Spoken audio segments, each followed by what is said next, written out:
Hi, I'm Anya, and today I'll be leading today's demo day. WEquil is a project-based, self-directed learning platform. Students at WEquil present their projects every Saturday at 2 p.m. For more information, go to wequil.school. I have written articles on topics such as the Stonewall Riots, women in World War II, and even the history of Thanksgiving. Today's demo day is on history. I'll start by presenting an article on the Stonewall Riots. The Stonewall Riots were protests in response to a police raid at the Stonewall Inn in New York. In the 1960s, gay bars were shut down because they provided alcohol for individuals who were suspected of being LGBTQ plus members. The Stonewall Inn was one of the few gay bars still running. The Stonewall Inn became a target of a police raid on June 28, 1969. They arrested employees for selling alcohol without a license.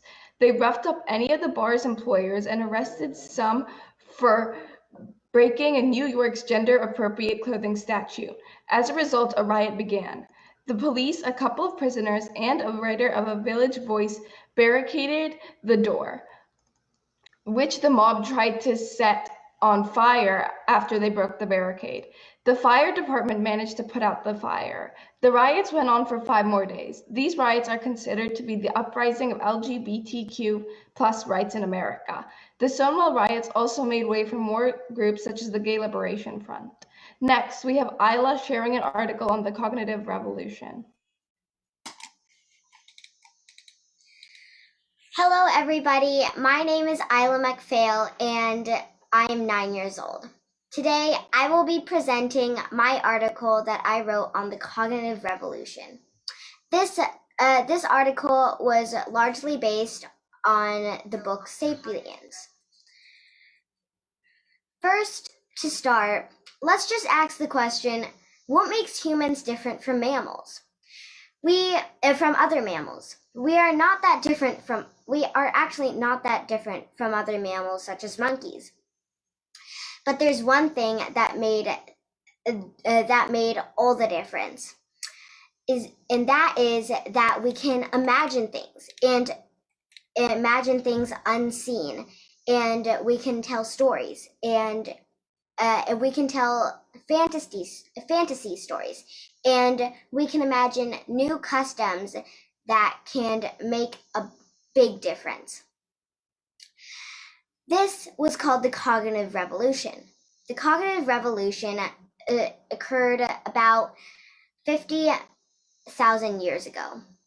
For example of the cognitive revolution, let's say a few hunter-gatherers, a tribe of hunter-gatherers wanted to signal to each other that they were part of the same tribe.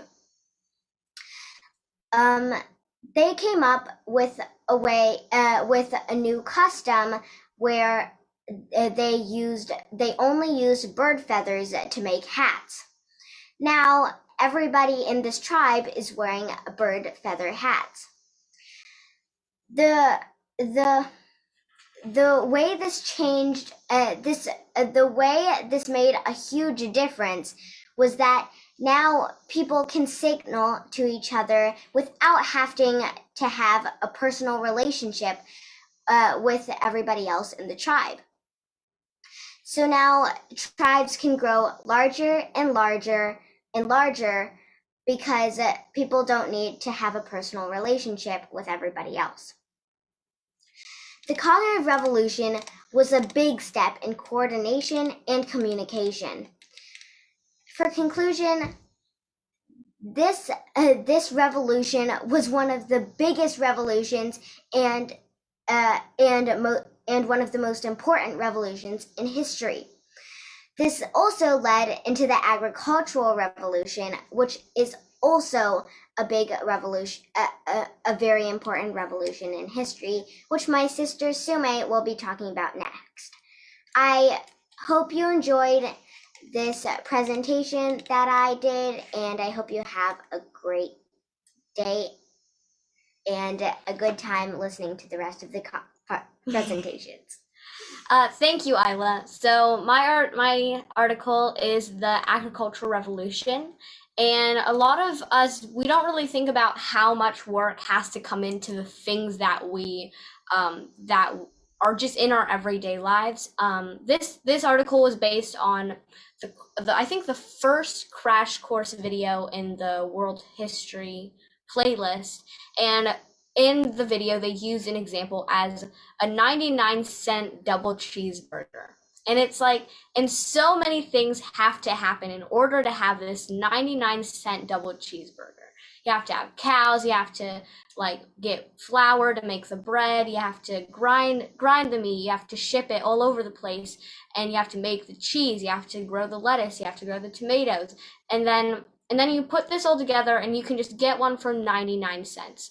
So how this happened is 15,000 years ago, humans were hunters and gatherers, and then we slowly started to use agriculture as our main way of getting food. And I think a lot of the reason why, and the theory of why we stuck with agriculture, is just you could get a lot more food out of that a lot more easily, and so naturally humans just started using that as their main way of getting food. And so because of this, people could get surpluses of food inside their cities, which allowed people to have specialization of labor, which means now one person can specialize in making shoes because they don't have to grow or hunt and gather all the food for their family. They can just get it from somebody else. And so then that allowed for a lot of different things to happen, and for more creation and creativity to come into people's lives, because they didn't just have to focus on getting food all day, every day. And so some of the disadvantages of agriculture is that, some of the advantages is you have a controllable food supply, and you can get the surplus of food, which I mentioned already, and also, but the disadvantage is that you have to change the environment a lot as the population grows. And so agriculture has affected us in a very extreme way. Like, it's not really something we can reverse because so many people are dependent on it. And so one of the things that we need to think about is how we can start to think about agriculture in a different way to try to make it so that we don't have to have so much of an environmental impact. And one of the things is vertical farming, which I have another article on in my profile. So the next article I wrote is on ancient Egypt, which is also in the Crash Course World History playlist. And basically what I talk about is kind of there were three stages in ancient Egypt: the Old Kingdom, the Middle Kingdom, and the New Kingdom. And one of the things that makes ancient Egypt so special is that it lasted for such a long time. I think it was around 30 centuries, from 3000 BCE to 332 BCE. So the ancient Egyptians were one of the river valley civilizations, so which means it's kind of the ancient civilizations that lived near rivers. And so basically one of the things that made ancient Egypt very prosperous was because the Nile, which is the river they lived on, was just really reliable, and you always knew when it was going to flood, and so that made it relatively easy to get food, get surpluses, which is one of the reasons why they were able to make things like the pyramids, is because they weren't as worried about food. So one of the things is why did people actually devote themselves to building the pyramids? Because it's a lot of hard work. And one of the reasons why is because they believed that the pharaoh, which is basically their king, when they died, they would become a god. So they wanted to please the king, and by doing and the way to do that would be to help build the pyramids. So I think it's really important to learn about history, to learn about how humanity came to be what it is today. And so the last article I'm going to share is Sapiens for Kids. And this article I actually wrote, I think a couple years ago, and it was basically a summary of the book Sapiens. And it was basically about how did humans come to be kind of the dominating species on the earth. And a lot of the reason why was what Isla mentioned in her article, the cognitive revolution. So it kind of walks through how we came to be so powerful today, and all the things that you had to go through in order to, and what made humans different to be, so that we are we basically we are the dominating species on the planet. So a lot of this is just about the cognitive revolution and how that allowed humans to coordinate in such large numbers. So the guest speaker for this demo day is my dad. So thank you for having me in my own home. yeah. So we actually did find a historian to join, but she wasn't able to make this particular time. So we're going to be interviewing a historian perhaps this coming week or next week as part of our WEquil Live morning TV show. That's at 7:30 Monday through Friday. And then we'll probably take her and maybe add her to the YouTube video that we make from this. But I decided let's go ahead and move forward and have her. She could watch this and be able to react to your articles. We actually did get some questions messaged to me. So before I go in and share some thoughts, I do want to have a discussion on how we teach history and how to think about history. But before we do that, let's go ahead and jump to the questions while the articles are still fresh in people's minds. Sure. Okay. So the first one is for Anya. What made you pick your topic? Well, I wrote it, I think a month ago because Pride Month was coming up, and the reason we have Pride Month is because of the Stonewall Riots. So. Cool. Isla, how do we know animals don't have the ability to imagine? Well, for an example, have you ever wondered why monkeys, for example, don't really build pyramids or build new sculptures? Well, I mean, I mentioned this in my article, and I was like, well, if they have an example, they might think a little bit about building one. They might try to. But it's also another question about how they collaborate and in such big group to build something that massive. And they're not able to do that because, well, I mentioned this in my presentation, because they don't have shared customs or shared stories to help them collaborate. I want to press you on this one a little bit, Isla. So wouldn't eating fleas out of each other's hair could that be a shared custom? Well, it's a good question.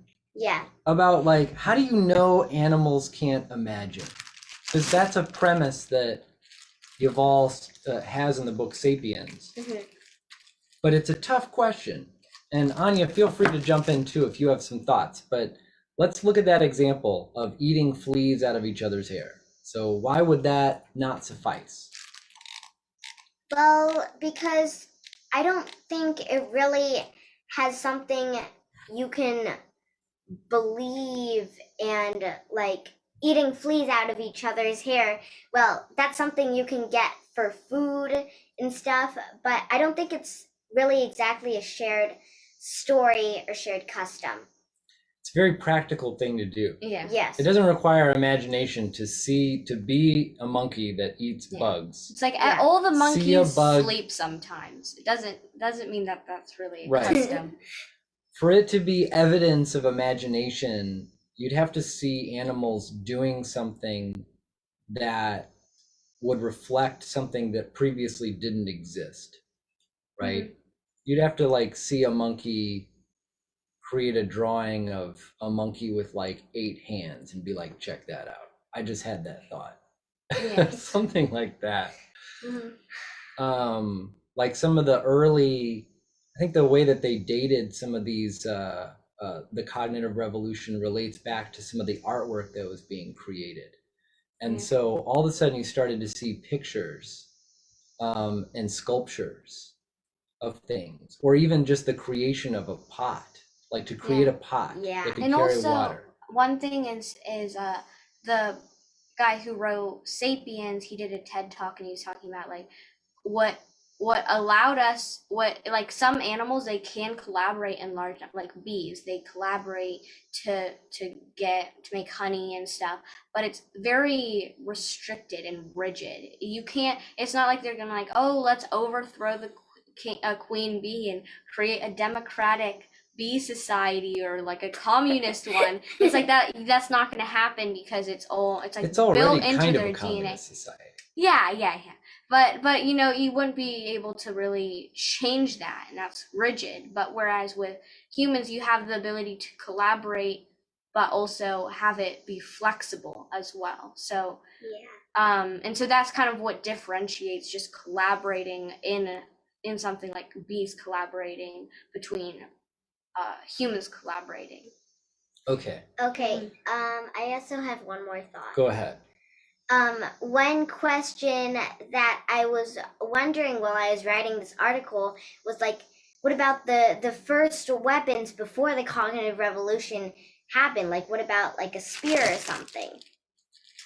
And so our guest speaker today actually answered this, and he was like, well, like, what if, well, humans at the time, like, what if one human just like fell on a rock and was like, ow, that hurt?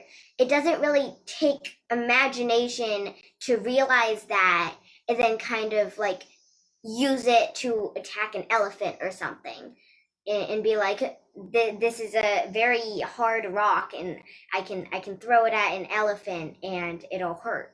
It's an actual thing. Yes. So You can learn it from experience. Yeah. You can see evidence of it in the real world. And so, yeah.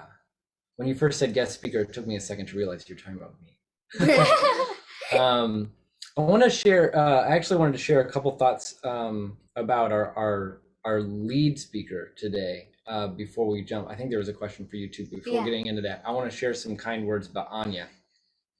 So when the pandemic hit and we first started homeschooling for the first time here, Anya was one of the first young people that was interested in collaborating with us. And we didn't really have a name for it initially. It was just all the schools are closed, so let's let kids write and create projects about whatever they want, as long as it's adding value to other people. And Anya just jumped at this and just started writing about history of anything. And it was really great. It was so much fun that I wanted to collaborate with her on some of these projects. We actually wrote like an in-depth article about the COVID-19 recession and compared that to the Great Depression. And this was like a month into the initial lockdown. So this was still on the forefront of a lot of people's minds, like what's going on? Are we going to have a horrible depression like we did back then? And I worked with Anya to put together this piece, and it's like a 12-page research paper that we did together. And we ended up being right, actually.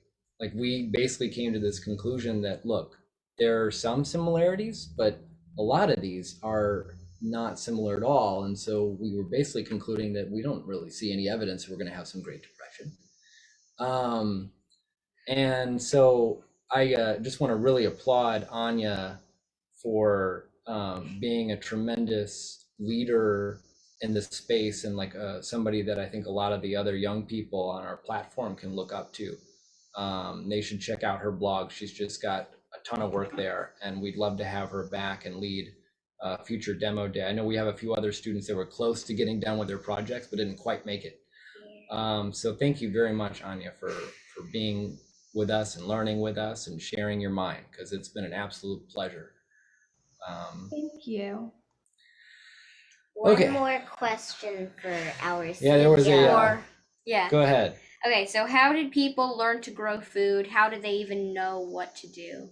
Well, I think we had a theory because we were talking about history for like 3 hours one day. And we were thinking like, So just to make sure that we got the question right. So yeah, there's this agricultural revolution, but how did people just go from and find out how to actually do that? Yeah, to it's not like they're like, well, good thing we found this great spot where we can grow food. Yeah. There was so how do we know? Like, how did that even happen? I guess the theory we were coming up with was that, what's the word? The technical term. Basically, when humans, let's say they had an apple, they would eat the entire apple, seeds and all, because like any food they could find, they would like eat it. So when they would have like a spot where they would all do their business, and so let's say they would be like, oh well, we had all those She's apples. meaning going potty. Yeah. And so let's say like they ate all these apples and then strawberries, because apples. Oh yeah, take a long apples time would to take grow. a long for the apple Yeah. tree to grow. Right. The strawberries are probably a better example. Okay, sure. Well, Okay. they ate strawberries, and then they all went to the potty in a certain space, and then next year they're like, oh well, there's all these strawberries that grew here. And so that's one theory of how they came up with this, and also one thing is that I was mentioning the river valley civilizations where they would all live along a river. That's usually where that would happen, because people who were just hunting and gathering, they would move, because well, if they just hunt everything in a certain area, then they're not going to be able to find food if they don't move somewhere else. So then the river valley civilizations, usually before agriculture, they would be fishing, so they would be staying in the same place, and you would have to stay in the same place for a pretty long time in order to actually discover this. So I think that's one theory, but I think the seeing of the patterns, the seasonal patterns that you would identify if you're living in one place because you're relying on a source of food like fishing, so you're already in one place, is a big part of what allowed for the discovery and development of agriculture. Because you would notice that there are certain new plants of a variety like strawberries that are growing near other strawberries. And so I think that was a big part of that. Okay, so I am the guest speaker. I am not a historian. I think Sume put me down as a lover of history. yeah.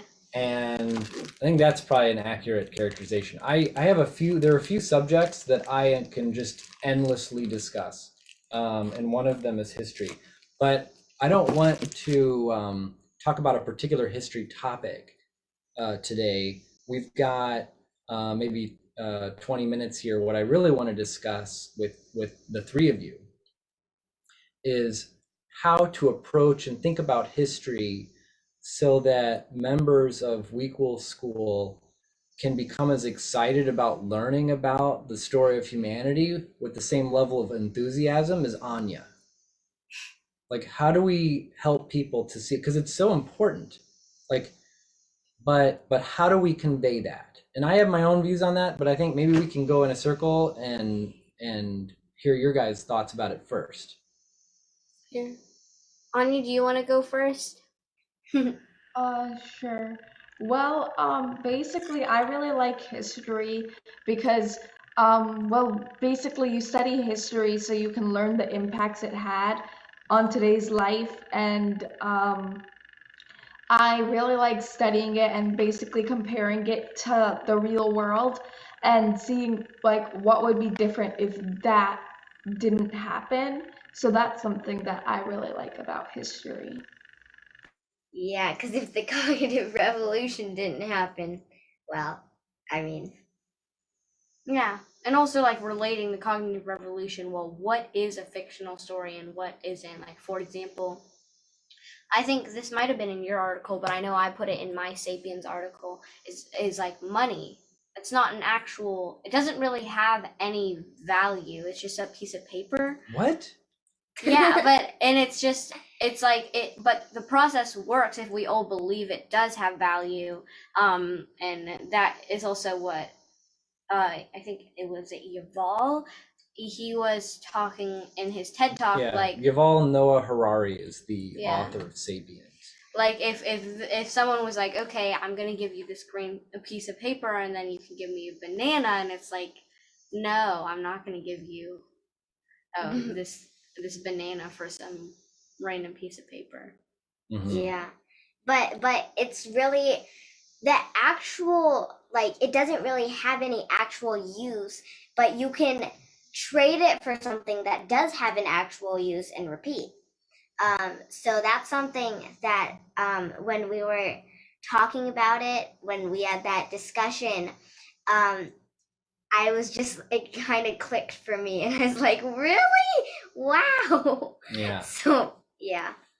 Yeah, if young people or anybody can discover something new about the nature of humanity, and better understand themselves by learning something about history, I feel like that's a point where you just become hooked. Like if you develop an actual deep understanding of something you didn't understand before, if it changes the way that you see the world around you after you learn something, then that accelerates curiosity at a rate that is very, very difficult to find, some other comparative precedent.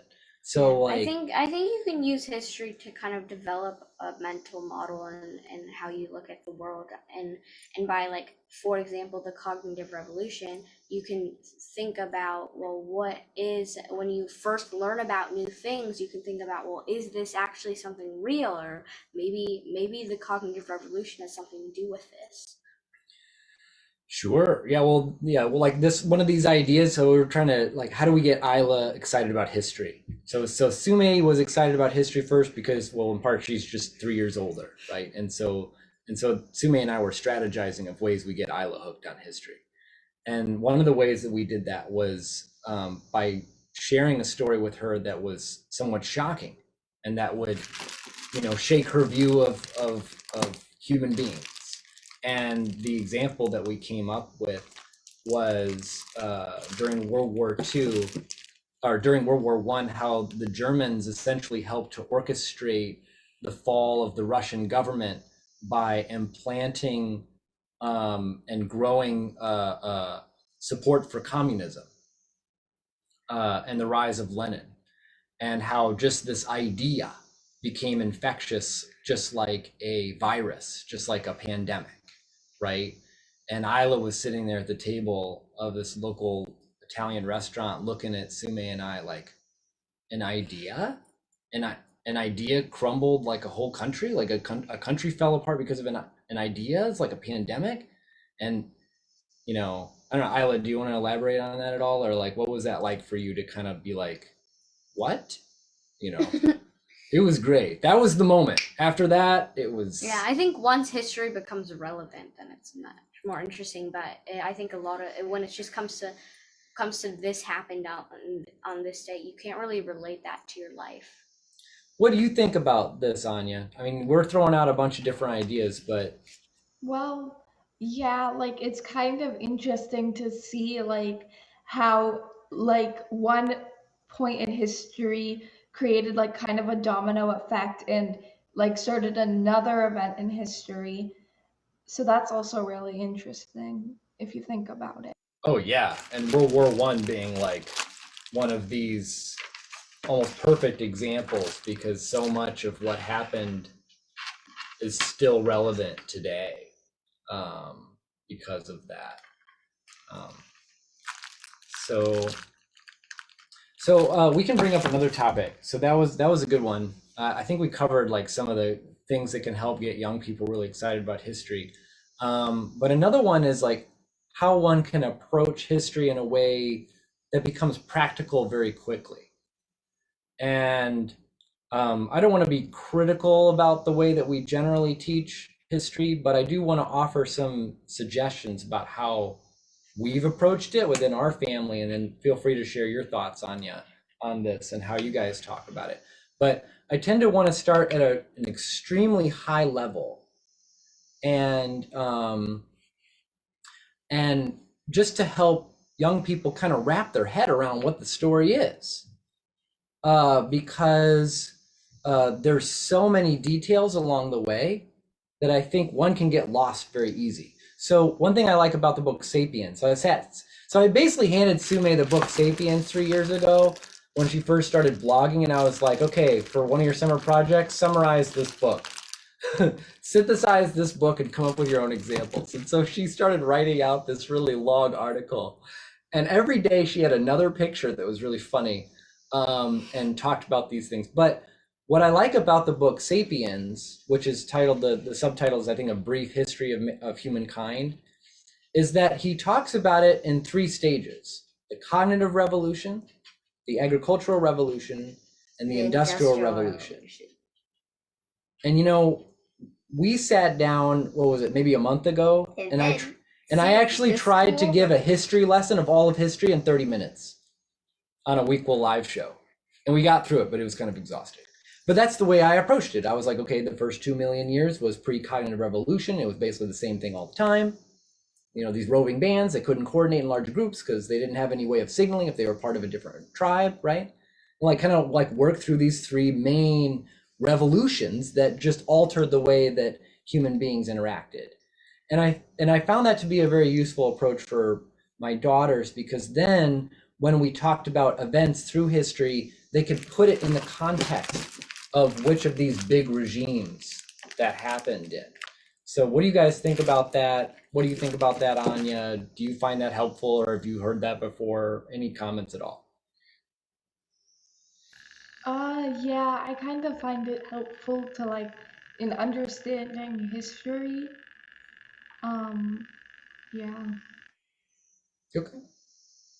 And next is gonna be the educational revolution. Oh, well, we don't need to get on. We don't need to go there. Maybe so. I mean, Maybe. Isla's making a reference to the pandemic and how it may have altered a lot of the way that we think about, well, how the economy works, but also the way that we educate people. So we're not the only family that is doing a lot more like homeschooling or project-based type learning.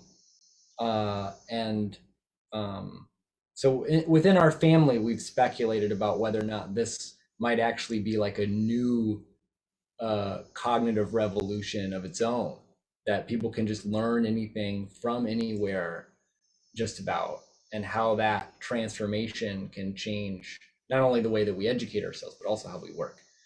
I don't know, we could talk about that. Is that interesting to you, Anya? You want to talk about that? We still got a few more minutes.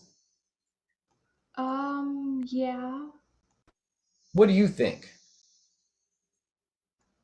I don't really know. I think Let me phrase the question differently. So, has the pandemic and you essentially learning a lot more, at least initially until schools open back up, you essentially taking a lot more ownership of your own education, and certainly some of the stuff you've been doing with us, like, has that changed the way that you think about education at all? And if so, how? Not really, because I still see education kind of like as a place where you can learn stuff. And although in school you don't really, although like you, of course, you can't choose what you learn, but I still find learning in school interesting, because like you still get to learn even though you don't have a choice in it. So Well, there's a lot of things everybody just needs to learn. Uh-huh. So yeah, no, I can understand that. Um, so let's see here. Are there any other comments or things we want to touch on before we wrap up? I don't think so. Okay, well maybe I'll just share a little bit about. We'll probably do another history demo day in maybe a month or two. So if anybody wants to join this, the way that we're starting to move WEquil School is, if somebody wants to join, we're kind of getting a little bit bigger, and so we don't necessarily want to grow. But if somebody wants to take part in it, we still want to offer that opportunity. And so I think at this point, if somebody wanted to take part in this, they could just share their project with us. They could actually email us at wequil.school@gmail.com and point out that, hey, they've got a young person that's written a history project. They're really into this stuff. They'd love to be on a demo day. And we think that's a great opportunity for young people. We find it to be very helpful in terms of giving them public speaking skills, learning how to think on their feet, and building confidence through that. So you're welcome to do that. But we also have a bunch of other types of projects that we're doing. So I think next week we're doing one on 3D printing. So we've got a bunch of member families, people, parents working with their kids, building out a bunch of stuff with their 3D printers. So I'm really excited about that. I think that's going to be great. We may even try to sell some of the stuff that we're building on our website, just to try to teach our young people a little bit about economics along the way. Maybe learn how to use some of these platforms like Etsy or Amazon to sell, or eBay. I don't know. So good stuff. Well, thank you, Anya, for leading. And thank you, Isla and Sume, of course, for just, man, it's so much fun. So much fun working with you guys every day. So, all right, I guess we'll say goodbye. Bye. Bye.